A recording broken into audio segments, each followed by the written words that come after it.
வணக்கம், welcome to family corner. உங்களுக்கு இந்த வீடியோ பிடிச்சிருந்தா லைக் பண்ணுங்கள், கமெண்ட் பண்ணுங்கள், ஷேர் பண்ணுங்கள், சப்ஸ்கிரைப் பண்ணுங்கள்.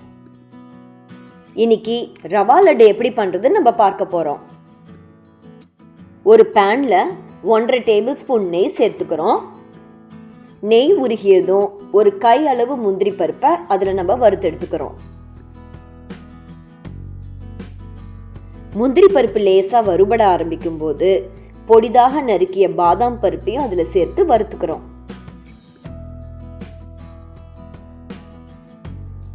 பாதாம் பருப்பு லேசாக வறுபட ஆரம்பிக்கும் போது ஒரு கை அளவு உலர் திராட்சை அதில் சேர்த்து அதையும் வறுத்துக்க போகிறோம்.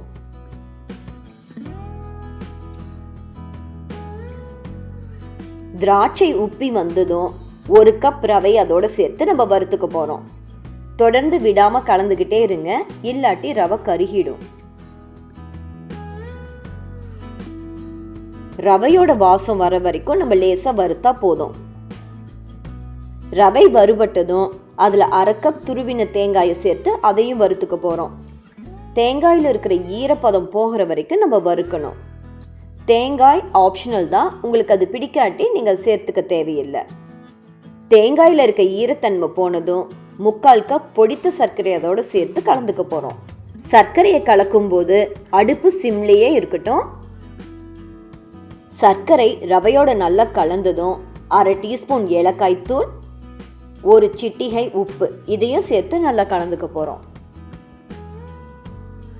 ஏலக்காய் தூள் எல்லாம் நல்லா கலந்ததும் மிதமான சூட்டில் இருக்கிற பாலை கொஞ்சம் கொஞ்சமாக நம்ம இந்த ரவையோட சேர்த்து கலந்துக்க போகிறோம்.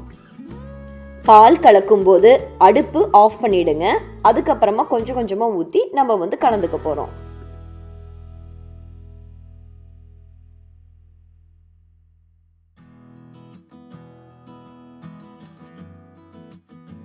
கையில் லேசாக நெய் தடவிட்டு நம்ம கலந்து வச்சிருக்கிற ரவையை மிதமான சூட்டில் இருக்கும்போது சிறு சிறு உருண்டைகளாக பிடிச்சுக்க போகிறோம்.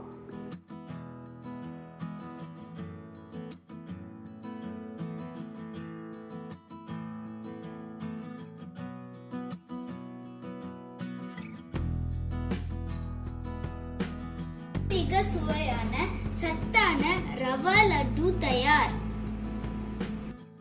இந்த ரெசிபியை நீங்களும் ட்ரை பண்ணி பாருங்கள். உங்களுக்கு பிடிச்சிருந்தா ஃப்ரெண்ட்ஸுக்கு ஷேர் பண்ணுங்கள். ஃபேமிலி கார்னருக்கு சப்ஸ்கிரைப் பண்ணுங்கள். நன்றி.